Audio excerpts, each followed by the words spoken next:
Be blessed academy में आप सब लोगों का स्वागत है और मैं हूं पास्टर जॉन बैप्टिस्ट।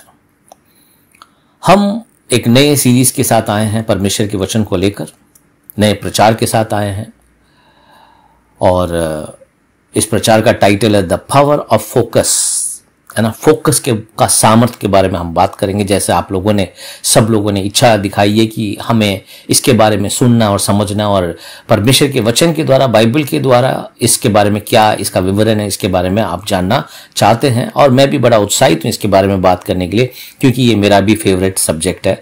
और मैं इसके सब्जेक्ट तो नहीं बोलूँगा, टॉपिक है, फेवरेट टॉपिक है और मैं इसके बारे में बात करना पसंद करता हूं और मुझे अच्छा लगता है और इससे हम बहुत कुछ सीखते हैं और समझते हैं। और मेरा ये मानना है कि अगर सिर्फ सुनना नहीं आप लोगों को, आप लोग इस मेरे साथ मिलोगे और मिलकर इसके साथ जो होमवर्क जो हमें करना है, जो स्टेप बाय स्टेप एक के बाद एक जो मैं बताता रहूंगा, उसको जब आप फॉलो करते रहोगे तो आपको काफी सारी चीजें आप समझने लगोगे और ये पावर ऑफ फोकस जो है आपके जीवन में काफी अच्छे से काम करने लगेगा। मैं इसकी पावर ऑफ फोकस में बहुत सारी चीजों के बारे में बात करूंगा एक हफ्ते, मगर आपने इसको फॉलो अप करना है। और जो भी मैंने जो असाइनमेंट आपको देता हूं या काम जो मैं आपको करने के लिए बोलता हूं और आपने उसको फॉलो करना उस काम को करने के लिए, और आपको फॉलो करोगे तो ये सबसे अच्छा रहेगा और आप एक रिजल्ट तक पहुंचोगे। वरना मैं बोल रहा हूं, आप सुन रहे हो, बस इतना ही रह जाएगा। और सबसे बेस्ट तरीका क्या है कि आपने एक कॉपी ले लेना है, एक किताब ले लेना है और उसमें इनको पॉइंटों को नोट कर लेना है और नोट करके इसको फॉलो अप करते आप सीखते रहोगे। मेरे साथ मिलकर सीखोगे। मिलकर अगर हम इन चीजों को सीखेंगे, जैसे मैं बता रहा हूं आपको, जब मैं प्रचार करता हूं तो मैं भी बहुत कुछ सीखता हूं, तो हम मिलकर सीखेंगे और देखेंगे कि परमेश्वर के वचन में जाके देखेंगे कि परमेश्वर का वचन वाक्य में फोकस के बारे में क्या हमें सिखाता है और क्यों फोकस इतना ज्यादा जरूरी है और क्यों फोकस से हम क्या क्या प्राप्त कर सकते हैं, फोकस के द्वारा क्या चीजें हासिल की जा सकती हैं। ये सारी चीजों के बारे में हम लोग बात करते रहेंगे और बड़ा ही उत्साहित रहने वाला है और आपको बहुत सारी चीजों को प्रकाशन मिलेगा, आपको क्लैरिटी मिलेगी आपको इस प्रचार के द्वारा। और आप समझ पाओगे कि फोकस आपके लिए या आपके बच्चों के लिए और किसी भी व्यक्ति के लिए फोकस रहना कितना जरूरी है और क्यों ये इतना महत्वपूर्ण है। फोकस से क्या होता है और फोकस से हम क्या प्राप्त कर सकते हैं और कहां तक हम पहुंच सकते हैं इसके बारे में। ओके, चलिए अब आगे बढ़ते हैं। मैं हर एक क्षेत्र में बात करूंगा फोकस के बारे में, ठीक है। हफ्ते भर हफ्ते हम लोग जाएंगे, मगर ये जो पहला पार्ट है इसका, ये एक तरीके का इंट्रोडक्शन पार्ट है। इंट्रोडक्शन माने शुरुआती पार्ट है और ये मगर शुरुआत तो है, मगर यही मेन बेस है, इसका बुनियाद है इस पूरे प्रचार का और इस पूरे टॉपिक का कि हम फोकस के बारे में बात करें। तो इसीलिए इसको ध्यान से सुनिए। और कई बार आप लोग सिर्फ एक ही बार सुनते हो मैसेज को और लगता है कि हो गया, मैं समझ गया, मगर ऐसा नहीं है। अगर आप सही मानने में आपको कब पता चलेगा कि आप सीखने के मोड़ पे आ गए हो, है ना। एक इंग्लिश में बोलते हैं टीचेबल, है ना। What is your range of teachable, आपका रेंज क्या है, टीचेबल में आप कितने रेंज में हो, है ना। कुछ लोग कहते हैं कि नहीं मुझे कोई सिखाएगा, मैं इतना ज्यादा ध्यान नहीं देता, तो वो 1 2 3 ऐसे पॉइंट पे आता है। मगर जो लोग जो टीचेबल होते हैं, मतलब टीचेबल माने कोई उनको सिखा सकता है कोई किसी टॉपिक के बारे में, तो उसका रेंज होना चाहिए, तब जाके आप इस बात को समझ पाओगे कितने आप टीचेबल हो, कितने आप इसको सीखने के लिए तैयार हो, राइट। और जिस तरीके से आप लोगों ने इच्छा दिखाई है और आपको लग रहा है कि आप सब लोग तैयार हो इस मैसेज के बारे में जानने के लिए। चलिए आगे बढ़ते हैं। अब फोकस का सबसे मेन पार्ट क्या है, द पावर ऑफ फोकस, है ना। फोकस का सामर्थ्य सबसे पहले क्या है कि हमारे पास एक ऐसा फोर्स है। फोर्स समझते हो, फोर्स माने पावर, है ना। एक फोर्स है, एक सामर्थ्य है हमारे पास जो आपको और मुझे हमारे फोकस को कंट्रोल करने में मदद करता है।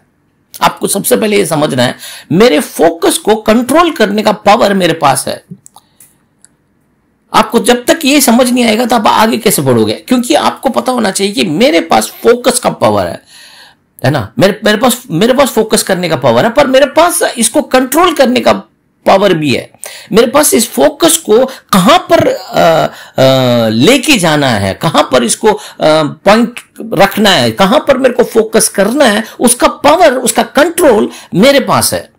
आपको ये समझना चाहिए मेरे पास इसका कंट्रोल है और मैं इस कंट्रोल को यूज करना है मुझे। मैं सभी लोगों को बोल रहा हूं, पुरुष और महिला दोनों के लिए मैं बोल रहा हूं, हर एक व्यक्ति के पास परमेश्वर ने ऐसा सामर्थ्य दिया है कि परमेश्वर ने कहा कि फोकस करना है, मगर उस फोकस को कहां पर करना है इसका कंट्रोल तुम्हारे पास है। और जब आप उस कंट्रोल का इस्तेमाल करोगे कि कहां पर मुझे फोकस करना है, तो आप बेहतर फोकस करने में कामयाब हो पाओगे।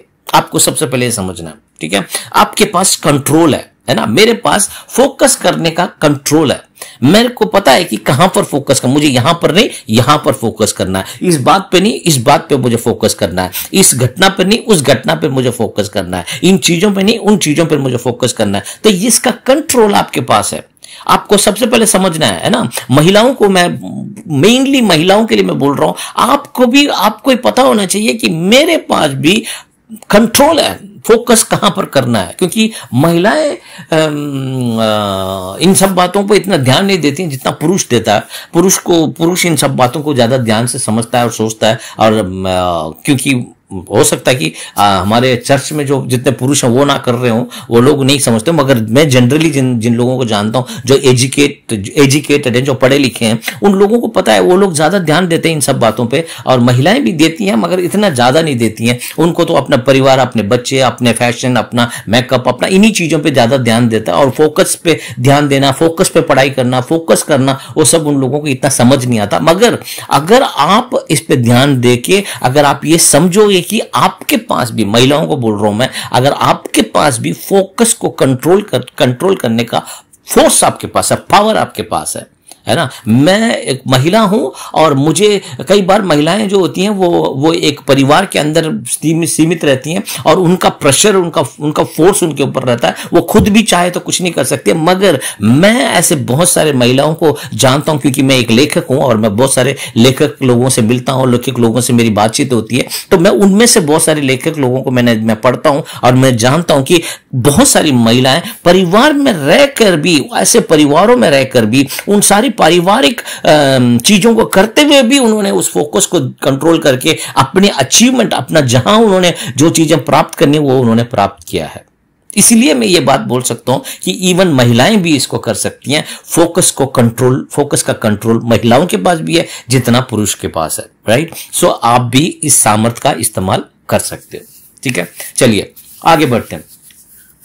अब हमारा फोकस ये निर्णय करता है कि हम अपने आप को कैसे देखें। हमारा फोकस यह निर्णय करता है कि हम अपने आप को कैसे देखते हैं। हम अपने आप को पीड़ित देखते हैं, पीड़ित समझते हो, है ना? दबे हुए, परेशान, है ना, फंस गए, ऐसे देखते हो और अपने आप को ऐसा पीड़ित देखते हो और अपने आप को कमजोर महसूस करते हो। आपका फोकस अपने आप को देखने का फोकस आपको यह लगता है कि नहीं मैं तो बड़ा ही पीड़ित माने फंस गया हूं, मेरे पास तो एक कमजोर व्यक्ति हूं, मैं तो एक दबा हुआ आदमी हूं, मैं निकल नहीं सकता क्योंकि मैं ऐसा फंस गया हूं। ऐसे आपका नजरिया, ये जो फोकस है, ये अपने आप पर जब करते हो तो आपको कैसा लगता है? ये फोकस, या आप ऐसे सोचते हो, या आप ऐसे सोचते हो कि आप जो है आप इस बात पे फोकस्ड हो कि मैं परमेश्वर की सामर्थ्य के साथ फोकस्ड हूं या परमेश्वर की सामर्थ्य के साथ कनेक्टेड हूं, और ऐसे देखते हो अपने आप को। ये दो चीजें जरूरी है। एक फोकस वो है, अपने आप को जब देखते हो तो आपको लगता है कि भाई मैं एक पीड़ित हूं और मैं कमजोर हूं। मगर एक जगह एक फोकस वो होता है जो ये कह रहा है कि नहीं मैं परमेश्वर के साथ कनेक्टेड हूं और परमेश्वर के साथ कनेक्टेड होने की वजह से मैं परमेश्वर की सामर्थ्य के साथ कनेक्टेड हूं। तो अपने आप को जब देखते हो तो आप किस तरीके से देखते हो, ये अहम बात है। इस फोकस के पावर को लेकर अपने आप को आप कैसे देखते हो, अपने आप को देखते समय आप किस एंगल से देखते हो, आपका फोकस क्या है, आप कौन से फोकस से अपने आप को देख रहे हो, कि आप अपने आप को पीड़ित मानते हो या अपने आप को कमजोर मानते हो, अपने आप को या तो सामर्थ्य मानते हो, अपने आप को मानते हो कि आप परमेश्वर के साथ कनेक्टेड हो और परमेश्वर का सामर्थ्य आपके साथ जुड़ा हुआ है। तो ये आपको समझना बहुत ज्यादा जरूरी है कि मैं अपने आप को कैसा देखता हूं या देखती हूं, राइट? तो अभी तक हमने क्या सीखा? सबसे पहले हमने सीखा कि हमारे पास बहुत पावर है, जो एक कंट्रोल है हमारे पास, अपने फोकस को कंट्रोल करने का पावर है हमारे पास। नंबर 1। नंबर 2, हम अपने आप को कैसे देखते हैं? अपने आप को पीड़ित देखते हैं, या अपने आप को कमजोर देखते हैं, या अपने आप को पावरफुल देखते हैं, कनेक्टेड देखते हैं परमेश्वर के साथ? तो ये आपको निर्णय करना बहुत ज्यादा जरूरी है। अगर आप अपने आप को एक पीड़ित कमजोर व्यक्ति समझते हो, पुरुष और महिला दोनों हो सकते हैं, अगर आप ऐसे समझते हो, तो आपको मैं बताना चाहता हूं कि आपका फोकस को चेंज करो और देखो कि आप परमेश्वर के, जीवित परमेश्वर के साथ कनेक्टेड हो। आप अब्राहम, इसहाक, याकूब के परमेश्वर के साथ कनेक्टेड हो। आप उस सर्वशक्तिमान के साथ कनेक्टेड हो, और उसके जब परमेश्वर के साथ जब कोई व्यक्ति कनेक्ट होता है तो उसके सामर्थ्य के साथ वो कनेक्ट हो जाता है। तो उस नजरिए से वो फोकस को आपको चेंज करना है। और जब आप अपने फोकस को चेंज करोगे तो ये एक दिन का काम नहीं है दोस्तों। कई बार लोग सोचते हैं कि एक दिन कर लिया, 2 दिन कर लिया, 1 हफ्ता कर लिया, कुछ चेंज नहीं हुआ तो छोड़ दो, ये काम नहीं कर रहा। नहीं नहीं नहीं नहीं, आप एक बात बताओ, अगर आज अगर आप एक मामूली सा रखता हूं, अगर आप मामूली से आपकी उम्र 30 साल की है, तो आपका फोकस कितने सालों से खराब रहा? कितने सालों से आप अपने आप को कमजोर मानते रहे हो? कितने सालों से आप अपने आप को एक पीड़ित मानते रहे हो? तो इतने सालों का जो फोकस का जो पावर है, जो क्या बोलते हैं उसको, एक गुत्था जैसा होता है, एक तार का बंडल नहीं हो जाता जो बिल्कुल उलझ जाता है, उस टाइप का उलझ कर आपका फोकस ऐसा बन चुका है। धीरे धीरे उसको सही होने में सही टाइम लगेगा। इसीलिए टीचिंग, ट्रेनिंग और निरंतर इसको करते रहना बहुत ज्यादा जरूरी है। ओके, चलिए आगे बढ़ते हैं। अब सभी लोगों को फोकस को समझने के लिए, ये फोकस उन्हीं लोगों के लिए काम करेगा, या फोकस का जो ये ट्रेनिंग है, या फोकस का ये जो मैसेज है आपको, जो आप सुन रहे हो, ये उन्हीं लोगों के लिए काम करेगा। और मैं काम करेगा कि देखिए ये बताऊंगा, ये उन्हीं लोगों के लिए लाभदायक है जिनके पास जो कुछ प्राप्त करना चाहते हैं। अगर आपके अंदर किसी चीज को प्राप्ति का इच्छा नहीं है ना, आप एक ऐसे बन गए हो कि नहीं मेरे को तो कुछ भी प्राप्त नहीं करना है, मेरे पास कोई अंदर आशा और इच्छा ही नहीं है मेरे अंदर, मैं कुछ प्राप्त नहीं करना चाहता हूं, मैं तो ऐसी टाइम बिता रहा हूं, अपने जीवन को बिता रहा हूं, मेरे अंदर कोई इच्छा शक्ति मेरी खत्म हो गई है, मैं कुछ प्राप्त करने के लिए नहीं हूं। अगर आप उनमें से आप हो, अगर आपको लगता है, अगर उनमें से हो, आपने अपने जीवन को त्याग दिया, चाहे किसी भी कारण की वजह से आपको लगता है कि जीवन में हताश है, जीवन में सिर्फ संघर्ष है, जीवन में कुछ भी अच्छा नहीं हो सकता, इर्द गिर्द में लोगों को देखता हूं तो सब लोग निराश हैं, सब लोग परेशान हैं, तो मेरे को नहीं लगता कि कुछ भी हासिल। अगर आप ऐसे हो तो आपके लिए फोकस की पढ़ाई या फोकस के बारे में सुनना, फोकस का काम आपके लिए काम नहीं करेगा। उन्हीं लोगों के लिए काम करेगा, या उन्हीं लोगों के लिए लाभदायक है जो अपने जीवन में कुछ प्राप्त करना चाहते हैं। एम टू अचीव, जो लोग कुछ अचीव करना चाहते हैं, कुछ प्राप्त करना चाहते हैं, उन लोगों के लिए ये पावर ऑफ फोकस काम करेगा।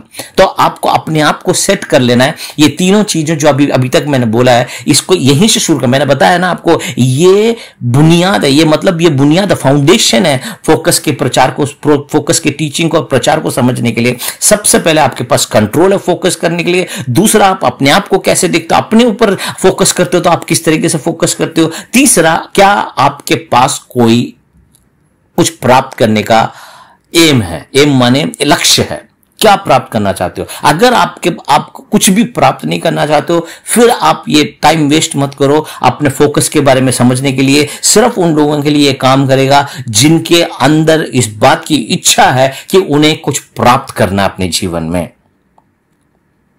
अगर आप प्राप्त करना चाहते हो, कुछ भी हो सकता है, वो हम आगे बात करेंगे, मगर कुछ प्राप्त करने की इच्छा है आपके अंदर, क्या प्राप्त करना चाहते हो। अगला प्रश्न क्या है, अगर इच्छा है तो क्या प्राप्त करना चाहते हो, और उस प्राप्त करने वाली चीज के बारे में आपको बिल्कुल क्लियर होना चाहिए, है ना, क्लियर होना चाहिए। जैसे कि एक स्पोर्ट्समैन को अगर आप देखोगे जो दौड़ में जाता, ओलंपिक में जाता, उसका मेन एम क्या होता है, मेन एम कि मुझे मेडल जीतना है ना, उसके लिए वो परिश्रम करता है, उस एम को लेकर आगे जाता है और फोकस उसी में रहता है ना। जिम में जब आप जाते हैं तो बहुत सारे लोग बॉडी बनाते हैं, तो जिम में जाने वालों से आप पूछोगे तो भाई आप जिम क्यों आते हो, कहते हैं भाई मेरे को बॉडी बनाना है, या मेरे बॉडी को सही रखना है, मैं बॉडी बिल्डर बनना चाहता हूं। तो ऐसा एम अगर है तो आपका एम बिल्कुल क्लियर होना चाहिए, है ना। बच्चों को बोल रहा हूं जो पढ़ाई करते हो, आपके अंदर अगर आप प्राप्त करना चाहते हो, आपके अंदर एम क्लियर होना चाहिए कि मुझे इतना परसेंटेज तो लेना ही लेना है, मेरे को इस क्लास में नंबर 1 में आना ही आना है। तो वो एम होगा तो फोकस होगा और उस फोकस को आगे बढ़ाओगे। तो अगर आपके पास एम है, अगर आपके पास कोई लक्ष्य है, तो उस लक्ष्य के बारे में बिल्कुल क्लियर होना बहुत ज्यादा जरूरी है। हो गया तो ठीक है, हम तो उम्मीद कर रहे हैं कि परमेश्वर हमारे लिए करेगा, हम तो सब परमेश्वर के ऊपर है, परमेश्वर पे भरोसा करते हैं। देखो, परमेश्वर पे भरोसा करते हैं, परमेश्वर पे उम्मीद है, सब कुछ ठीक है, मैं मना नहीं कर रहा हूं, मगर हमारा जो इच्छा है वो परमेश्वर ही डालता है हमारे अंदर, है ना, परमेश्वर डालता है। तो ये आपको अंदर कोई अगर इच्छा परमेश्वर ने डाली है, या आपके अंदर से भी कोई इच्छा आई है कि मैं इसको प्राप्त करना है, मेरे लिए ये सबसे मेन एम मेरा ये है, मेरा लक्ष्य ये है कि मुझे ये प्राप्त करना है, राइट। तो इसके बारे में बिल्कुल क्लियर होना चाहिए, कोई कंफ्यूजन नहीं होनी चाहिए कि आज हो जाएगा, कल होएगा, आज सोचा था मैंने, आज तो मैंने सोचा था कि वो ऐसा करूंगा, मगर कल मेरे को नहीं लग रहा है कि हो पाएगा। अगर ऐसा नहीं, इसलिए बाइबल कहता है कि दुविधा व दो मन वाला, डबल माइंडेड वाला आदमी कहीं नहीं पहुंच सकता। तो इसीलिए आपको क्लियर होना चाहिए कि आपका क्या आप हासिल करना चाहते हो, ठीक है, क्या आप हासिल करना चाहते हो। मैंने बोला ना, एक कॉपी ले लो, उसमें लिख लो, ये सारी पॉइंट लिख लो और उसमें लिखो कि मैं क्या हासिल करना चाहता हूं, मैं क्या हासिल करना चाहता हूं या चाहती हूं। ये मेरे लिए बिल्कुल क्लियर होना चाहिए, क्लियर क्लियर क्लियर। बहुत बड़ा सा मत लिखो जो आप ही खुद विश्वास ना करो, है ना। अपने रेंज के हिसाब से लिखो, अपने दिमाग में जो बातें, आपकी दिमाग जिस चीज को मानता है उसको लिखो, है ना। कि एम क्या है कि हमारा टारगेट ये है, मेरा टारगेट ये है कि मैं ये करना चाहता हूं और मैं ये प्राप्त करना चाहता हूं और इस बात पे मैं फोकस करना चाहता हूं, और उसके लिए ये प्रचार आपके लिए मदद करेगा। अगर आपके पास कोई एम नहीं है, आप कहीं पहुंचना नहीं चाहते हो और आप अपनी जिंदगी को जैसे बैलगाड़ी के जैसे चल रही है, तो ऐसे अगर रखोगे तो इस प्रचार का कोई फायदा नहीं है। आप अपना टाइम वेस्ट ना करें इन ऐसे मैसेज को सुनकर। आप वो मैसेज को वो सुनो जो जब आपको कहीं पर पहुंचना है, आपके पास क्लियर कट होना चाहिए, क्लियर कट। इसलिए मैं हमेशा बोलते थकता भी नहीं हूं, मैं तो बोलता ही रहता हूं, क्योंकि मुझे पता है कि ये बड़ा पावरफुल है कि लिखो लिखो लिखो लिखो लिखो, है ना। लिखो कि आपको क्या चाहिए, लिखो कहां जाना चाहते हो, लिखो कहां पर पहुंचना चाहते हो अपने जीवन में, लिखो कि आप अपने बच्चों को कहां देखना चाहते हो। देखिए, आज ही से आपको शुरू करना है। आप सोचोगे कि मेरा बेटा या मेरी बेटी बड़े होकर मेरा ये बन जाएगी, कुछ नहीं बनते। मैं बताता हूं आपको, मैंने अपनी लाइफ में देखा है, अगर हमने बचपन से उनको वो ट्रेनिंग नहीं दी, बचपन से उनको वो प्रेरणा नहीं दी, बचपन से उनको वो बातें नहीं सिखाई, तो कैसे अचानक से कुछ बन जाएंगे वो, है ना। तो इसीलिए आपके पास क्लियर कट होना चाहिए, लिखा होना चाहिए, पर्पस टू अचीव, है ना। मेरे को क्या अचीव करना है, क्या प्राप्त करना है, इसे आपने क्लियरली लिख लेना है और उसको इतना क्लियरली अपने अंदर दिमाग में डाल लेना है कि इस बात को मैंने तय कर लिया और मैं इस बात को फोकस करके मैं आगे बढ़ूंगा या बढ़ूंगी। मेरे को पता होना चाहिए, आपके माइंड को पता, कोई भरोसा करे या ना करे, किसी को कोई माने या ना माने, मगर आपका मन मानता है, बस इतना काफी है। अगर आपका मन मानेगा तो वो वहां तक पहुंच पाओगे। ओके, तो आशा करता हूं आपको यहां तक तो समझ में आया होगा, है ना। पावर ऑफ फोकस, है ना। पावर ऑफ फोकस में इन सारी चीजों को आपने ध्यान देना है, जो मैंने बोला है। दोबारा जाके सुनो, फिर उसमें स्टडी करो। एक बच्चा जैसे स्कूल में पढ़ाई करता है, वैसे अगर आप पढ़ाई करोगे, मैं कहता हूं हम बहुत कुछ हासिल कर सकते हैं, बहुत कुछ हासिल कर सकते हो आप। और मैं आपको सिखाने की पूरी कोशिश करता हूं परमेश्वर के वचन के द्वारा कि कैसे हम अपने लक्ष्य तक पहुंचेंगे, क्योंकि मैं मानता हूं, मैं पूरे दिल से, मन से मानता हूं कि परमेश्वर के राज्य में हम सबको प्रोडक्टिव होना बहुत ज्यादा जरूरी है, फलदायक होना जरूरी है। यीशु मसीह ने बड़ा क्लियर कट बोला, जो डालियां मुझ में नहीं फलती उसको मेरा पिता काट डालता है ना। फलना बहुत जरूरी है। अंत में खड़े होकर परमेश्वर हमसे पूछेगा, क्या किया भाई, क्या प्रोडक्टिव लाए हो आप? कुछ नहीं है प्रभु, कुछ नहीं है, बस ऐसे ही टाइम पास कर रहे थे, टाइम मिला तो चले गए थे, टाइम मिला तो पढ़ लिया था, टाइम मिला तो प्रार्थना कर लिया। तो हम लोग बस ऐसे ही करते थे। नुकसान किसका है? हमारा ही है। हम कुछ छोड़ के जाना चाहिए, हम लोगों को कुछ ना कुछ करके जाना चाहिए, हम लोगों को हमारे लिए, हमारे परिवार को, हमारे बच्चों के लिए कुछ प्रोडक्टिव करके जाना चाहिए। इसीलिए हम ये सब कुछ कर रहे हैं। ओके, चलिए अब फोकस के प्रति अगर आप बाइबल में जाओगे, अब आप सोचोगे कि कौन सा वचन से हम इसको पढ़ सकते हैं, पुराने नियम से, नए नियम से, कौन सा वचन इसके लिए बहुत फिट रहेगा, फोकस के बारे में कहां से शुरू करेंगे, है ना। तो मैं आपको एक बेहतरीन वचन बताता हूं और फिर उसके बारे में मैं आगे आपको समझाऊंगा उस वचन का मतलब क्या है, और इस पूरे वचन को पढ़ेंगे, फिर उससे मैं आपको बताना शुरू करूंगा। हम सब मत्ती के पुस्तक में जाएं। ये मत्ती में भी लिखा है, लूका में भी लिखा है, तो ये हम मत्ती से पढ़ रहे हैं, फिर बाद में हम लूका में से भी पढ़ेंगे। मत्ती में से पढ़ लेते हैं पहले। देखिए, आज नहीं पढ़ेंगे लूका के बारे में, लूका में बाद में पढ़ेंगे, आज सिर्फ मत्ती से पढ़ेंगे और उसमें से समझने की कोशिश करेंगे कि प्रभु यीशु मसीह हमसे क्या कह रहे हैं और क्या ये वाक्य में फोकस के बारे में बात कर रहा है, इससे हम फोकस के बारे में क्या सीखेंगे, वही मैं आप लोगों को बताना चाहता हूं। मत्ती के पुस्तक में जाएंगे, 6 अध्याय 19 से लेकर 21 तक पढ़ूंगा। देखिए यहां लिखा है और आपके स्क्रीन पे भी आ रहा होगा, अपने लिए धरती पर भंडार मत भरो, क्योंकि उसे कीड़े और जंग नष्ट कर देंगे। चोर सेंध लगाकर उसे चुरा सकते हैं, बल्कि अपने लिए स्वर्ग में भंडार भरो, जहां उससे कीड़े या जंग नष्ट नहीं कर पाते और चोर भी वहां सेंधा लगाकर उसे चुरा नहीं पाता। मैं जो पढ़ रहा हूं ये दूसरे वर्जन में पढ़ रहा हूं, आपके पास कुछ दूसरे टाइप में आ रहा होगा, सब सेम मतलब वही है जो इस वचन में आ रहा है। ठीक है, मैं दोबारा पढ़ रहा हूं, दोबारा भी पढ़ना चाहता हूं मैं, फिर उसके बाद मैं आपको बताता हूं। अब देखिए मत्ती 6:19 से 21 तक, अपने लिए धरती पर भंडार मत भरो, क्योंकि उसको कीड़े और जंग नष्ट कर देंगे। चोर सेंध लगाकर उसको चुरा सकते हैं, बल्कि अपने लिए स्वर्ग में भंडार भरो, जहां उसे कीड़े या जंग नष्ट नहीं कर पाते और चोर भी वहां सेंध लगाकर उसे चुरा नहीं पाते।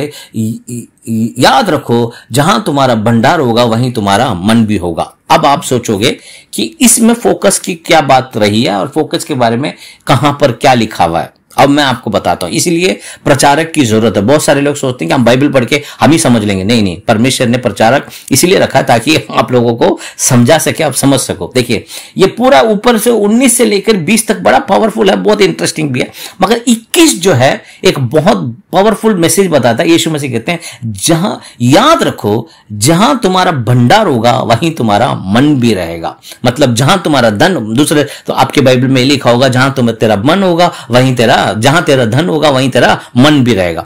तो अब इसमें फोकस की बात कहां रही है, कहां पर है फोकस? तो बहुत सही बात है कि देखिए अभी क्या कह रहे हैं कि मन जहां लगा रहेगा। मन कहां लगा रहता है? जहां हमारा फोकस रहता है ना। हम जहां हम ध्यान देते हैं वहां हमारा मन लग जाता है ना। जब मान लीजिए कि अगर आप मोबाइल में कुछ चीज देख रहे हो तो वहीं पर मन लगा रहता है, एक के बाद एक रील चलता रहता है यूट्यूब में, फेसबुक में, इंस्टाग्राम में, है ना। वहीं पर हमारा मन लग गया तो वहीं पर हमारा चलता रहता, फोकस हमारा वहीं केंद्रित है। जहां कहीं भी हम फोकस है वहां हमारा मन आ जाता है वहां पर, है ना। तो मगर यहां पर जो कहा गया, याद रखो, जहां तुम्हारा भंडार होगा वहीं तुम्हारा मन भी रहेगा। तो भंडार जहां होगा वहां मन भी रहेगा, ठीक है। तो जहां तुम्हारा धन होगा वहां तुम्हारा मन भी लगा रहेगा। आपका धन कहां पर है? ये आपसे सवाल है। ये आपको अपने आप से सवाल करना है कि मेरा धन कहां है, मेरा धन कहां है। क्योंकि मेरा धन जहां पर है वहीं पर मेरा मन लग रहा है। और अब मैं आपको बताऊं कि भाई आपका धन तो कहीं और है और मैं आपको कहूं कि यहां फोकस करो, वो हो नहीं सकता, नहीं हो सकता, है ना। इसीलिए बच्चों का मन कहां पर है? खेलने में, है ना। बच्चे कहां मन लगाते हैं? खेलने में मन लगाते हैं। अब उनको पढ़ाई में मन लगाने के लिए वहां पढ़ाई में मन नहीं लगता उन लोगों को, क्योंकि मन कहां पर है? वो वहां पर उनका सब कुछ है, वो ही धन है उन लोगों के लिए। वो बच्चों के साथ खेलना, मिलना, लड़ना, झगड़ना, वो वहां पर उसको धन समझते हैं। देखिए हर एक एज में हम लोगों का प्रेफरेंस बोलते हैं इंग्लिश में, क्या बोलते हैं उसको, जरूरत समझ लो या इच्छाएं समझ लो, बदलती रहती हैं, है ना।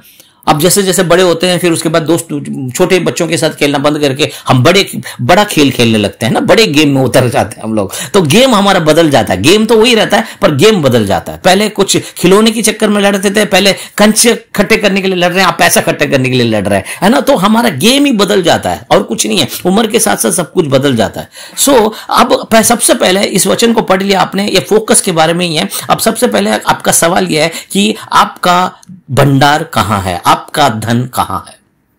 और ये क्वेश्चन को थोड़ा सा चेंज कर सकते हो कि आप क्या चाहते हो कि आपका धन कहां से आए, है ना, कहां से फ्लो करना चाहिए आपको, धन कहां से प्राप्त करना चाहते हो आप। तो जहां अगर मान लो कि आपके पास बहुत धन है, वहां पर तो आपका मन लगा हुआ है ही है ना। अगर आपके पास धन नहीं है तो अब क्या करना है, आप फोकस को निरंतर करने के लिए क्या करना है, जहां से आपको पता करना है कि आपको ये अपने आप में जवाब देना है कि मैं चाहता हूं कि यहां से मेरे को धन आना चाहिए, इधर से मुझे धन चाहिए। और जब धन माने आपको लग रहा होगा कि सिर्फ पैसे के बारे में नहीं है, मैं आगे चल के आपको इसके बारे में डिटेल बताऊंगा, मगर आपको यह समझना है कि यहां से मुझे मेरी प्रॉफिट होनी चाहिए। प्रॉफिट समझते हो, है मुनाफा, है ना, गेन, है ना, मुनाफा, धन माने मुनाफा, है ना। मुझ को यहां से मिलना चाहिए, यहां से मेरा मुनाफा होना चाहिए, यहां से मेरी बेहतरी आनी चाहिए, यहां से मुझे मेरी खुशहाली आनी चाहिए। तो उस जगह को आपने पहले तय कर लेना है कि कहां से मुझे ये धन प्राप्ति चाहिए, मुझे, है ना, कहां से मुझे चाहिए, है ना। क्योंकि जब तक उस जगह को नहीं डिसाइड करोगे तब तक आपका ध्यान वहां जाएगा नहीं। हेलो, है ना। अभी क्या है, अगर इसमें बड़ा क्लैरिटी इसमें भी चाहिए। पहले क्या क्लैरिटी चाहिए कि मुझे क्या चाहिए अपने लाइफ में, सबसे पहले वो आपको क्लियर होना चाहिए, है ना। मैं क्या चाहता हूं अपने जीवन में, क्या प्राप्त करना चाहता हूं, वो एम पहले बहुत जरूरी है। फिर उसके बाद आपको ये कहना है कि अभी मैं किसे धन कहता हूं, कहां मेरा फोकस है, कहां पर मुझे लग रहा है कि यहां से मेरे को पैसा मिलेगा, है ना। तो इसके बारे में भी आपको ध्यान देना है कि कहां से पैसा मिलेगा और कहां आपको लग रहा है कि कहां पर ये धन है, कहां से आप चाहते हो कि आपका धन की फ्लो समझते हो ना, बरसात, है ना। फ्लो को और क्या बोलते हैं, बहाव, है ना, बहाव भी बोल सकते हो उसको। मैं चाहता हूं कि मेरा पैसा जो है, मेरा धन जो है यहां से आना चाहिए, इस क्षेत्र से मैं चाहता हूं कि मेरे को धन मिले। तो तब जाके हम फोकस के बारे में हम बात करेंगे, ठीक है। एक तो आपने अचीवमेंट लिख लो कि क्या प्राप्त करना चाहते हो, फिर उसके बाद आपको यह पता करना है कि मैं चाहता हूं कि मेरे को यहां से धन मिलना चाहिए। अब आगे बढ़ते हैं। अब देखिए, अब इतनी बातें मैंने बता दी आपको, इतनी बातें लग रहा है कि आपको समझ में आ गया है। अगर नहीं समझ में आया तो आप दोबारा भी सुन सकते हैं। अब इसको वर्कआउट करना बहुत ज्यादा जरूरी है। आप लोग बहुत स्मार्ट और इंटेलिजेंट हो क्योंकि एक बार सुनते हो उसके बाद छोड़ देते हो, है ना। मगर मेरे जैसे व्यक्ति को बार बार सुनना पड़ता है। अगर जब कोई बात मेरे को समझ नहीं आती तो मेरे को समझता हूं। तो इसमें बहुत सारी चीजें जो मैंने बोली है वो सब आपको वर्कआउट करना है और आपको समझना है कि सबसे पहले आपने आगे बढ़ने से पहले आप इसको दोबारा सुनो और फिर उसके बाद डिसाइड करो, ठीक है। तभी आपको ये फोकस का प्रचार आपको क्लियरली समझ में आएगा। अब आपका धन कहां है? अगर आपके पास धन, आपको पहले से पता है कि मेरा धन यहां है तो बहुत अच्छी बात है। नहीं तो आप इस प्रश्न को बदलकर आप ये कह सकते हो कि मैं चाहता हूं या चाहती हूं कि मेरा धन यहां से आए, है ना, मेरा धन यहां से आए, इस क्षेत्र से मुझे धन की प्राप्ति चाहिए, है ना। अब आपको पास एक सवाल है, अगर आपने किया है कि नहीं किया मुझे मालूम नहीं है। अब आप कहोगे कि फोकस के बारे में बात कर रहे थे पर ये धन में कहां जाके मैटर क्यों धन में जाके फंस गया, या धन की बात क्यों आ गई यहां पे? बिल्कुल सही, फोकस आप तभी करोगे जब धन, आपका मुनाफा वहां पर होगा। जब कभी भी कोई प्रॉफिट ही नहीं है आपको, आप क्यों फोकस करोगे वहां पर, है ना। अभी जो फोकस कर रहे हैं हम लोग, बहुत जगह में हमारा फोकस डाइवर्ट होने के पीछे वजह यह है कि जहां से कोई भी प्रॉफिट नहीं है वहां फोकस लग गया हुआ है। इसलिए हमारे लाइफ जो प्रोडक्टिव नहीं हो पाता, है ना, इसलिए हम उन चीजों को हासिल नहीं कर पाते हैं क्योंकि हमारा फोकस जो है उन प्रोडक्टिव जगह पे नहीं है जहां से हमें कुछ मिले, है ना। अब जैसे मान लो कि हम बेवजह बातें कर रहे हैं या बेवजह रील देखने में लगे पड़े हैं, बेवजह हम अपना टाइम वेस्ट कर रहे हैं, इससे कुछ मुनाफा नहीं हुआ, है ना। अभी हमें क्या करना है, हमें फोकस उस जगह पे करना है जहां से हमारा मुनाफा होगा, कहां से मुझे प्रॉफिट मिलेगा। मेरे को उस प्रॉफिट में मुझे ध्यान देना बहुत ज्यादा जरूरी है। मुझे प्रॉफिट पे ध्यान देना है, मुझे यहां से क्या मिलेगा वहां पर मुझे ध्यान देना है। अगर मैं इस काम को कर रहा हूं तो मुझे क्या मिलेगा, ये कोई स्वार्थ बना नहीं है, ये इसी को प्रोडक्टिव बोलते हैं, है ना। एक बिजनेसमैन के पास जाओगे, एक बार मैं आप लोगों को, कितने लोगों को पता, मोदी केयर के बारे में आपने सुना होगा, वो भी एमएलएम ऐसे ही, एमवे के जैसे ही है। एक बार मैं वो जो लेडीज थी, वो मेरे दोस्त की वाइफ थी, जहां मैं काम करता था। तो मेरे दोस्त ने बोला कि मेरी वाइफ आपसे मिलना चाहती है, तो आपसे कुछ बात करना चाहती है, क्योंकि उसको पता चला कि मैं ये सब काम करता हूं, तो इसलिए उसने बोला। तो फिर मैं वहां पर गया और उसकी मेरे फ्रेंड की वाइफ से मिला, तो तब मुझे पता चला कि वो मोदी केयर की एक कुछ पोजीशन पे है। तो उसने मेरे को बताने लगी और सब कुछ बोल बाल के सारा उसने ये सिखाया, वो सिखाया, ये बताया, प्लान बताया, सब कुछ बताया। और बताने के बाद कहने लगी कि आप जो है एक किट खरीद लो, कुछ 3,000 रुपए का कुछ किट था, उस टाइम पे 3,000 रुपए का किट था।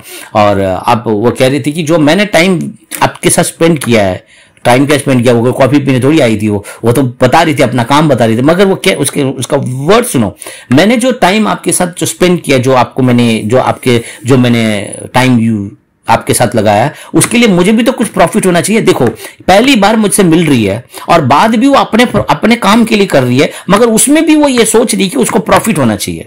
इसी को बोलते हैं, इसलिए यीशु मसीह ने बोला कि तुम लोग समझ नहीं पाते हो, मगर संसार के बच्चे बहुत स्मार्ट हैं भाई, संसार के लोग बहुत स्मार्ट हैं, है ना। उस टाइम के लिए भी वो जो है पैसा चाहती है कि कुछ उसको मिले। तो मैं यही तो बता रहा हूं आपको ये पता होना चाहिए कि मुझे ध्यान देना है और उस ध्यान से मुझे क्या मिलेगा, प्रॉफिट होना चाहिए, है ना, प्रोडक्टिव होना चाहिए, है ना। क्या मिलेगा, कुछ ना कुछ मिलना चाहिए, है ना। हम पास्टर लोग तो बिगर उम्मीद किए सब कुछ करते रहते हैं, क्यों? क्योंकि हमें पता है कि परमेश्वर हमारा देने वाला सब कुछ है ना। ऐसे सब लोग नहीं होते, मगर आप लोगों को भी ऐसे सोचने से पहले आपको यह समझ लेना है कि आपको यह समझना है कि मेरा फोकस पॉइंट उस जगह पे मैंने फोकस करना है, उस जगह पर मैंने अपना ध्यान केंद्रित करना है जहां से मुझे कुछ मिलेगा, प्रॉफिट होना चाहिए, मेरे लिए प्रॉफिट होना चाहिए, मेरे परिवार के लिए प्रॉफिट होना चाहिए, मेरे बच्चों के लिए प्रॉफिट, मेरे घर के लिए प्रॉफिटेबल होना चाहिए, वो उस पर मुझे फोकस करना है। ओके, चलिए आगे बढ़ते हैं। अब जो सवाल है इसको भी थोड़ा सा आपको समझना है। अब बहुत सारे लोगों के धन समझने माने सब लोग सोचते हैं कि पैसा, है ना, मगर जरूरी नहीं है सिर्फ पैसा, है ना। जरूरी नहीं है कि धन सिर्फ पैसा ही हो सकता है, धन हमारा सेहत भी हो सकता है ना। सेहत रहेगा तो हम काम कर पाएंगे तो हमें पैसा मिल सकता है। तो कुछ लोग समझते हैं कि सिर्फ धन ही नहीं है, सिर्फ पैसे को ही धन नहीं समझना, अपनी सेहत को भी धन समझ सकते हो आप, है ना। मैं बोल नहीं रहा हूं आपको समझने के लिए, आप कंसीडर कर सकते हो, है ना। धन अलग अलग चीजों की, अब मैं आपको बताता रहूंगा। कुछ लोग जो है अपने काम को, जो काम करने की जो क्षमता है उनके अंदर, मैं मेहनत कर सकता हूं, मैं मेहनती हूं, उसको धन समझते हैं, क्योंकि उनकी मेहनत से वो धन को ला सकते हैं, इसलिए वो अपनी मेहनत पर फोकस करते हैं, ठीक है ना। एक व्यक्ति मेरे को मद्रास में था, मैं जहां पर हम लोग उसके घर पे रहते थे हम लोग, तो उससे मेरी एक बात हुई थी, तो मैं उसको परमेश्वर के बारे में बता रहा था। तो वो मेरे को बोल रहा था कि ब्रदर मैं किसी चीज पे नहीं विश्वास करता, मैं अपनी मेहनत पे विश्वास करता हूं,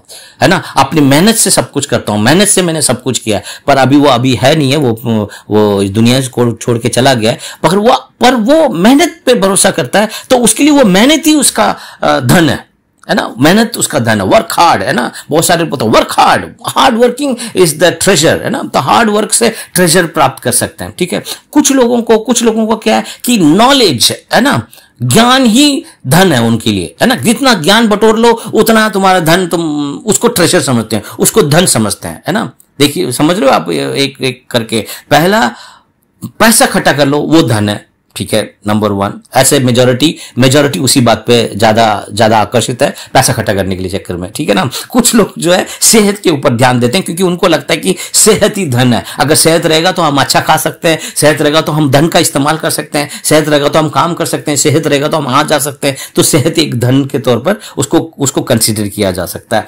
तीसरा जो है हार्ड वर्क, मतलब मेहनत करना, मेहनत को ही धन समझते हैं कुछ लोग, तो वो भी मेहनत कंसिडर किया जा सकता है। कुछ लोग ज्ञान को, है ना, ज्ञान प्राप्त कर लो, ज्ञान समझ लो और ज्ञान को इकट्ठा कर लो। जितना ज्ञान इकट्ठा करोगे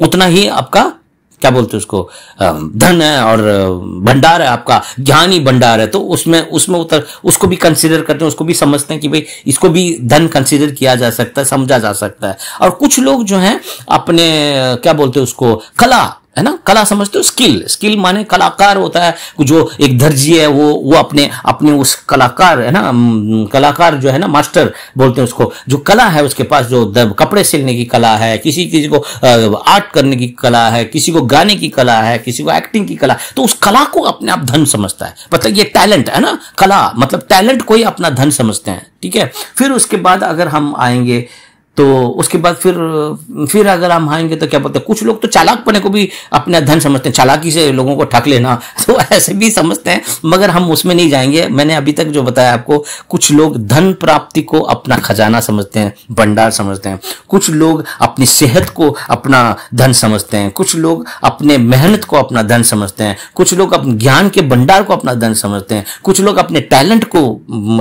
धन समझते हैं, और कुछ लोग परमेश्वर को अपना धन मानते हैं। परमेश्वर को अपने धन का भंडार मानते हैं, परमेश्वर को अपना सब कुछ मानते हैं, परमेश्वर को अपना धन मानते हैं, ठीक है। तो आपके लिए इनमें से जो मैंने लिस्ट बताया, बहुत ज्यादा डिप्लोमेट होकर आप ये मत बोला करो कि नहीं परमेश्वर मेरा धन है। तो आप एक ईसाई हो, एक विश्वासी हो करके आप ऐसा बोल रहे हो, या आप सच में वो मानते हो? तो ये आपको समझना है और आपको बताना है कि मेरे लिए सही मानने में मेरे को लगता है कि जब तक मैं मेहनत नहीं करूंगा कुछ नहीं होगा। परमेश्वर तो है ही है, मेरे को मेहनत करना, इसलिए मेरा धन जो है मेहनत से आएगा, ठीक है। अगर आपको लगता है कि नहीं भाई मेरे को सिर्फ पैसा कमाना है, पैसा ही मेरा सब कुछ है, चाहे मैं कुछ भी करके पैसे इकट्ठा कर लूं वही मेरे लिए धन है, पैसे को मैं धन समझता हूं, तो अगर वो हो तो वो आप बता दो, ठीक है। सेहत को अगर सही रखना है, मेरे को लग रहा है कि अगर मेरा सेहत सही रहेगा तो धन तो हम मिल जाएगा, धन को, अपनी सेहत को मैं धन मानता हूं, तो आप मुझे बताओ कि आप किसे धन समझते हो। ये जरूरी है, बिल्कुल जरूरी है, क्योंकि जब तक आप ये नहीं बताओगे तो हम कैसे फोकस करेंगे। अगर आप ये कहोगे कि मेरे लिए पैसा ही सब कुछ है, तो उसके हिसाब से आपको फोकस के बारे में बताया जाएगा। अगर आप समझते हो कि सेहत मेरे लिए फोकस करना है, सेहत ही मेरा धन है, तो उसके हिसाब से फोकस करना पड़ेगा आपको। अगर आपको लगता है कि मेहनत ही मेरा भंडार है, मेरा सब कुछ है, वहीं से मेरे को लगता है कि मैं मेहनत करूंगा तो मेरे को पैसा मिलेगा, मैं भंडार इकट्ठा कर सकता हूं, तो वहां पर फोकस करना है। या आपको लग रहा है कि आपका नॉलेज जो है, आपको ज्ञान इकट्ठा करने से आपको पैसा आएगा, तो उसको अगर समझते हो तो उसके हिसाब से हम जा सकते हैं। तो आप बताओ, टैलेंट के बारे में आप सोचते हो, टैलेंट जितना ज्यादा मैं टैलेंटेड हो जाऊंगा उतना, तो ये सब बातें इन्हीं इसके आधार है कि आप क्या समझते हो कि धन कहां है, किसे आप धन मानते हो, किसे आप समझते हो कि धन है। तो क्योंकि जिसे भी आप धन मानोगे, इनमें से जिसे भी आप धन मानोगे, वहीं पर आपका मन लगेगा दोस्तों, वहीं पर मन लगेगा। मैंने चर्च में भी बहुत सारे लोगों को देखा है, संडे को भी चर्च आने के लिए उनको मन नहीं करता, क्योंकि उनका मन उनके काम में लगा रहता है, क्योंकि उनके लिए वही धन है। हेलो, कितने लोग समझ रहे हो हैं? और कुछ लोग चर्च में आते हैं सिर्फ ज्ञान बटोरने के लिए आते हैं, उनको लग रहा है कि भाई ज्ञान ले लिया बस ठीक है। कुछ लोग, मेरे जैसा आदमी हमेशा ज्ञान के ऊपर ज्ञान बटोरने में लगा रहता हूं, मुझे लग रहा है ज्ञान ही धन है ना, कई बार है ना। कुछ लोग मेहनत करने में लगे पड़े क्योंकि उनको लगता है कि मेहनत ही है। कुछ लोग अपने टैलेंट को और बढ़ाने के कहते हैं कि टैलेंट है तो सब कुछ हो सकता है। कुछ लोग सिर्फ मनी फोकस्ड है, सिर्फ पैसा इकट्ठा करना है, क्योंकि उनको लगता है कि पैसा ही सब कुछ है। तो फोकस कहां रहेगा, वो सबको छोड़ देंगे, पैसे के पीछे लगे रहेंगे। तो आप मुझे बताओ, आप ये बताओ, आप यह निर्णय कर लो कि आपके लिए धन क्या है, किसे आप सही मायने में धन मानते हो, सच्चा धन, है ना। जैसे यहां पर लिखा है कि ऊपर प्रभु यीशु मसीह ने कहा अपने लिए धरती पर भंडार मत भरो, है ना। धरती पे भंडार मतलब धरती पे धन इकट्ठा मत करो, है ना, तो स्वर्ग में इकट्ठा करो करके परमेश्वर ने बोला। तो आपके लिए सही में ट्रू रिचेस क्या है, सही में सच्चाई, सच में आपके लिए धन किसे आप मानते हो, किसे मानते हो, उसे आपको पहले अपने दिमाग में क्लियर कट रहना पड़ेगा, डिसाइड करना पड़ेगा और क्लियर करना पड़ेगा कि मैं इसे धन मानता हूं। तो आपको आगे चल के मेरे को बताने की जरूरत नहीं है, आप समझ लो और समझकर आप इसको आगे बढ़ो, ताकि आपको इस प्रचार में जो फोकस के बारे में हम बात कर रहे हैं तो आपको मदद मिलेगा। तो जब मैं अगली बार जब मैं फोकस के बारे में बात करूंगा तो आप उस फोकस के उस मैसेज को कहां पर आपने रखना है, कहां पर आपने ध्यान देना है, क्या किस तरीके से ध्यान देना है और किस टाइप में देना, तो वो हम सब लोग मिलकर उसके साथ करेंगे, ठीक है। अभी देखिए, अब इतनी बातें आपने सीख ली है, इतनी बातें मैंने आप लोगों को बता दी है, ठीक है। अब आपका काम क्या है, आपने काम करना है इसके ऊपर। आप जब तक इसके ऊपर काम है, आपने सुन लिया और छोड़ दिया तो फोकस तो काम करेगा ही नहीं और कुछ भी काम नहीं करेगा। तो फोकस को काम करवाने के लिए, फोकस को सही जगह पे लगाने के लिए आपको सबसे पहले लिखना है कि मेरा लक्ष्य क्या है, क्या मुझे प्राप्त करना है। सबसे पहले क्या प्राप्त करना है वो आपको क्लियरिटी होनी चाहिए। याद है ना, मैंने आपको इससे पहले वाले प्रचार में भी आपको बताया कि एक पेपर में लिखो कि क्या चमत्कार चाहिए और उसको रोज सुबह दोपहर शाम को पढ़ा करो, मैंने बोला था। और फिर दोबारा भी बोल रहा हूं, अपने एक पेपर में लिख लो, अपनी किताब में लिख लो कि मैंने ये हासिल करना है, और वो लिखो कि जो आपके मन आपका स्वीकार कर ले उस बात को। नंबर 1।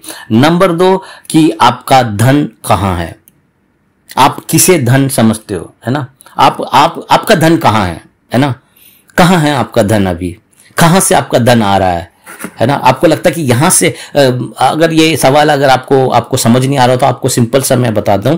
आपको क्या समझना है कि मैं यहां से अपने धन की प्राप्ति चाहता हूं, है ना। कुछ लोग कहेंगे कि मैं अपने काम से ही मैं अपने धन की प्राप्ति चाहता हूं, मेरा काम में ही मेरे को बढ़ोतरी मिल जाए, मेरे काम में मेरी तनख्वाह बढ़ जाए, मेरे काम में मेरे को पैसा मिल जाए। तो अगर वो है आपका, तो आपको ये तय करना है। आप ये चाहते हो कि मेरे बच्चे अच्छे काम करने लगे, मेरे बच्चों से मेरी पूर्ति हो जाए, वो करना चाहते हो, या आप चाहते हो कि मैं कुछ काम करूं तो उससे हो जाए। ये आपने तय करना है, या ये सबसे ऊपर आप ये सोचते हो कि नहीं हमें लग रहा है कि ये जो मैं करूं तू करे, यहां से आएगा वहां से आएगा। हम ये सोचेंगे परमेश्वर से मुझे धन की प्राप्ति हो चाहिए, परमेश्वर को ही मैं अपना धन मानता हूं, परमेश्वर की ओर से ही मेरा धन आएगा, परमेश्वर के पास से ही मेरे धन मेरे को परमेश्वर की ओर से ही मुझे ये इसकी प्राप्ति चाहिए, परमेश्वर से ही मैं चाहती हूं कि मेरा धन फ्लो करे, मेरे घर में पैसे की फ्लो होनी चाहिए, आशीष की फ्लो, धन का फ्लो मेरे परमेश्वर की ओर से हो। तो वो भी आपको तय करना है। और तीसरा मैंने बताया किसे आप धन समझते हो, कंसीडर करते हो, अपने आपको इसका जवाब देना बहुत जरूरी है ना। इवन दो आप परमेश्वर से धन चाहते हो, मगर आप किसे धन समझते हो अभी, ठीक है। मेहनत को धन समझते हो, या ज्ञान को धन समझते हो, या पैसे को धन समझते हो, या आप टैलेंट को धन समझते हो, या इन सब से ऊपर आप समझते हो कि मैं इन सबको, ये सब तो ठीक है मगर मैं परमेश्वर को ही अपना धन समझता हूं। तो अगर वो समझते हो तो वो भी आपको तय करके आपको निर्णय कर लेना है।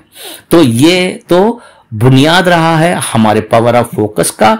और आपको फिर दोबारा एक समरी में बता देता हूं। सबसे पहले आपको यह पता होना चाहिए कि आपके पास अपने फोकस को केंद्रित करने का, फोकस को जहां लगाना वह करने का आपके पास कंट्रोल है। नंबर 2, आप अपने आप को जब देखते हो तो कैसा फोकस करते हो, अपने आप को कमजोर महसूस करते हो, या अपने आप को हताश और पीड़ित महसूस कर रहे हो, या अपने आप को परमेश्वर के साथ कनेक्टेड महसूस करते हो और आपको लगता है कि आपके पास परमेश्वर के साथ जब आप कनेक्टेड हो तो परमेश्वर का सामर्थ आपके जीवन में काम कर रहा है। और तीसरा, आपने ये लिख के बताना है कि आपने क्या आपका लक्ष्य है, क्यों आप कहां फोकस करना चाहते हो और कहां पर आपको प्राप्त करना है इस फोकस के द्वारा, वो आपने लिख लेना है। बाकी मैंने आपको बता ही दिया है, आपने इसको सुन लिया और समझ लिया, आप इसको इसको कर सकते हैं। तो सबसे पहला स्टेप यही है, इन सभी तीन स्टेप ना आपने पूरा कर लेना है। 3 स्टेप को जब आप पूरा कर लोगे तो फिर हम आगे बढ़ेंगे और फोकस के बारे में बहुत अच्छी बातें, बेहतरीन बातें और बहुत बढ़िया बातें मैं आप लोगों के पास लेके आऊंगा। मगर आप लोगों का योगदान होना चाहिए। ये सिर्फ एक बंदे की टीचिंग नहीं है, आप लोग सब मिलकर जब इसमें कमेंट करते हो, लिखते हो, लिखोगे, असाइनमेंट करोगे, फोकस करोगे तो हम और भी इंटरेस्टिंग इसको ला सकते हैं। इसमें और भी चीजों को हम ऐड करेंगे। और मैं आपको बता दूं, जितने भी लोग चर्च में, जितने भी लोगों, कोई भी इस मैसेज को सुन रहे हो, आपको हताश होने की जरूरत नहीं है, निराश होने की जरूरत नहीं है, क्योंकि परमेश्वर ने हमें सामर्थ दिया। परमेश्वर बहुत बेहतरीन काम करने के लिए हमें रखा है। परमेश्वर बहुत बेहतरीन काम हमारे लिए कर रहा है और परमेश्वर हमें सिखा रहा है कि आज परमेश्वर ने हमें सिखाया, जहां तेरा धन है वहीं तेरा मन है। तो पहले आपको ये चेक करना है कि आप किसे धन मानते हो। बहुत सारे लोग आप इसको दूसरा तरीके से, अगर कहां आपका ज्यादा मन लगता है, मन कहां लगता है, ऑफिस में लगता है, तो इसका मतलब ऑफिस जो है आपका मन वहां लग रहा है, तो वहीं पर आपका उसे आप प्रॉफिटेबल या वैल्यू दे रहे हो उसको। ठीक है, कुछ लोग बोलना नहीं चाहता हूं कि बहुत सारे लोग गलत जगह पे मन लगाते हैं, गलत लोगों पर मन लगाते हैं या गलत व्यक्ति पर मन लगा कर रखते हैं, उसी पर मन लगा कर रखते हैं। तो ये गलत तरीका है, उससे हटाओ और अपने कहां से आपको चीजें मिलेगी, प्रॉफिट कहां से आ रहा है या कहां से हम प्रोडक्टिव होंगे, प्रोडक्टिव समझते हो ना, कामयाब कहां से होंगे, कैसे हम फलदायक होंगे, उस पर आपको फोकस करना है। उस पर जब आप फोकस करोगे तो आपको पता चलेगा। तो ये आपने अपने आप को चेक करके इस वीडियो के नीचे, इस प्रचार के नीचे आपने इन तीनों जो मैंने बताया, सबसे पहले आपका एम लिख दो। एम माने क्या हासिल करना। अगर आप किसी को बताना नहीं चाहते हो, अगर आप किसी को नहीं बताना चाहते हो, तो इसको आप स्किप कर सकते हो। आप लिख सकते हो कि भाई जैसे मैं एक उदाहरण दे देता हूं कि हमें ये करना है और ये मेरा लक्ष्य है, मुझे ये करना है। तो कोई भी लक्ष्य हो सकता है। ठीक है, अगर आप अपने लक्ष्य नहीं लिखना सकते तो कोई बात नहीं है, अगर आप किसी को शेयर नहीं करना चाहते हो कोई बात नहीं, आप ये लिख सकते हो कि मेरा लक्ष्य बिल्कुल क्लियर है ना। आप ये लिख सकते हो, मेरा लक्ष्य बिल्कुल क्लियर है, मेरा एम बिल्कुल क्लियर है या मेरा पर्पस बिल्कुल क्लियर है। नंबर 1।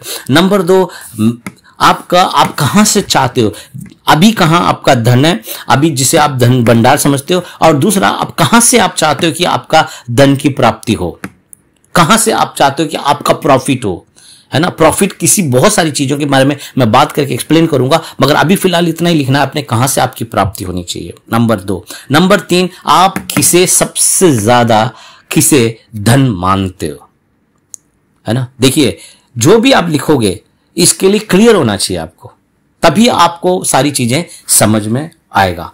आशा करता हूं आपको ये फोकस का ये जो प्रचार है समझ में आया, और मैं चाहूंगा कि आप लोग मत्ती के पुस्तक 6 अध्याय 19 से 21 तक उसको रोज पढ़ा करो, है ना। ये रोज जब पढ़ोगे ना तो आपको और क्लैरिटी आएगी। इसके बारे में हम और बात करेंगे, मगर आप पढ़ा करो। यहां लिखा हो, कितना बढ़िया लिखा है, याद रखो। यहां पर इस ट्रांसलेशन में लिखा है, याद रखो, जहां तुम्हारा भंडार होगा वहीं तुम्हारा मन भी रहेगा। तो इसका मतलब क्या है, तुम्हारा फोकस वहां रहेगा जहां से तुम्हें कुछ मिल रहा हो। हेलो, तुम्हारा फोकस कहां रहेगा, जहां से तुम्हें कुछ मिलता हो, है ना। अभी क्या है, हम फोकस तो लगा रहे हैं, वहां से मिलता क्या है, कुछ नहीं, है ना। इंटरनेट पे अगर मान लो कि रील देखने में अगर हमने 1 घंटा बिताया तो क्या मिला तो कुछ नहीं है। गप्पे मारने में अगर हमने आधा घंटा बिताया तो मिला क्या, मिला तो कुछ नहीं, है ना। क्योंकि हमारा माइंड जो है ना प्रॉफिटेबल नहीं सोच रहा है। हमारा माइंड हमेशा गेन के बारे में नहीं सोच रहा है, गेन समझते ना, मुनाफे के बारे में नहीं सोच रहा है ना। ऐसे तो पास्टर जी हम बड़े स्वार्थी नहीं हो जाएंगे कि हम किसी से भी बात कर रहे हैं तो हम क्या नहीं, क्यों स्वार्थी हो जाएंगे। अब मैं जो प्रचार कर रहा हूं आप लोगों के लिए, मैं क्या स्वार्थी हूं जो आप लोगों के लिए प्रचार कर रहा हूं। क्यों प्रचार कर रहा हूं, क्योंकि मुझे इसमें से मुझे क्या मुनाफा होगा, इसमें से क्या मुनाफा होगा कि मैंने परमेश्वर की सेवा करी, नंबर 1, मैंने आपकी सेवा करी, नंबर 2। अगर इनमें से आप में से एक व्यक्ति भी अगर इस बात को सुनकर अपने जीवन में कुछ हासिल कर लेता है तो वो मेरा गेन, वो मेरा लक्ष्य है कि नहीं है। तो इस टाइप में सोचना है दोस्तों, हमेशा मुनाफा सोचना है। मुनाफा खराब चीज नहीं है, प्रॉफिट अच्छी चीज है। है ना, प्रॉफिट को गलत तरीके से जब लेते हैं करते हैं तब, है ना, उसमें बेईमानी करते हैं तब। अगर आप ईमानदारी से सच्चाई से अगर आप किसी प्रॉफिट को लेने की कोशिश करते हो, यीशु मसीह, मैं आने वाले हफ्ते में समझाऊंगा, दिखाऊंगा कैसे परमेश्वर, कैसे यीशु मसीह हमेशा प्रॉफिट के बारे में बात करते हैं, है ना, हमेशा उनको कुछ ना कुछ चाहिए, प्रोडक्टिव के बारे में बात करते हैं। और परमेश्वर चाहते हैं, प्रभु यीशु चाहता है कि उसके बच्चे, उसके राज्य के सदस्य सभी लोग प्रोडक्टिव होने चाहिए, कामयाब होनी चाहिए और बहुत उन्नति करनी चाहिए। चर्च को उन्नति में आगे बढ़ना चाहिए, हर विश्वासी परिवार आगे बढ़ना चाहिए, हर बच्चों को उन्नति करना चाहिए, सबको उन्नति करके हमें आगे बढ़ना है। यही परमेश्वर की इच्छा है। इसीलिए मैं हर बार यही प्रचार करता हूं कि हमें उन्नति के बारे में सोचना है, हमें उन्नति करके आगे बढ़ना है, हमें आगे बढ़ना है और परमेश्वर के राज्य में हमें आगे बढ़ना है। बताए जीवन परमेश्वर हमें देने आया। जब आप कामयाब होगे तो आप अपने बच्चों के लिए कामयाबी सिखा के जाओगे या कामयाबी के मार्ग में उनको दिखाओगे कि भी ये कामयाबी का मार्ग है। उनके लिए कुछ छोड़ के जाओगे आप, है ना। हमारे घर वालों को देखोगे तो कुछ नहीं छोड़ के गए, है ना, मगर हम चाहते हैं कि कुछ छोड़ के जाएं, है ना कुछ छोड़ के जाना है। हमें अच्छा चीजें छोड़ के जाना चाहिए हमारे बच्चों के लिए, और परमेश्वर चाहता भी है कि हमें आशीष करे और हमारे द्वारा हमारे बच्चों को भी आशीष करे। आशा करता हूं आप लोगों को ये मैसेज समझ में आया। कोई भी प्रश्न हो, कुछ भी हो, आपको पूछना हो तो आप पूछ सकते हो। और आप लोगों का असाइनमेंट मैंने बता दिया, 3 सवालों का जवाब आपने लिख के डालना है। और सभी लोगों से अनुरोध है, सभी लोगों को मैं चाहता हूं कि आप लोग इस असाइनमेंट को काम करो। ये नया असाइनमेंट है, पुराने असाइनमेंट के बारे में नहीं है, ये नया है, बिल्कुल नए तरीके से शुरू करें। और जितना ज़्यादा हो सके उसको लाइक और कमेंट करो और इसे शेयर करो कुछ लोगों से, ताकि वो लोग भी सीखें और समझें और अपने जीवन में आगे की ओर बढ़े। आपके वैल्यूएबल टाइम के लिए बहुत बहुत धन्यवाद। Thank you.